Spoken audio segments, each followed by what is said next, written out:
மக்களவைத் தேர்தலை முன்னிட்டு அச்சமின்றி மக்கள் வாக்களிக்க துணை ராணுவத்துடன் இணைந்து காவல்துறையினர் கொடி அணிவகுப்பில் ஈடுபட்டனர்.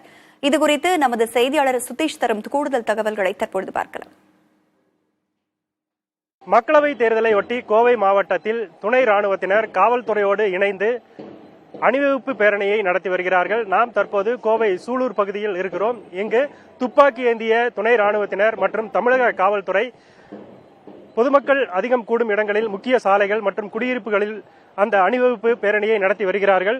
மக்களவைத் தேர்தலை ஒட்டி பொதுமக்கள் அச்சமின்றி வாக்களிக்கவும், அந்த பதற்றமான சூழலை தவிர்க்கவும் இந்த காவல்துறை மற்றும் துணை ராணுவத்தினுடைய அணிவகுப்பு நடத்தப்பட்டு வருகிறது.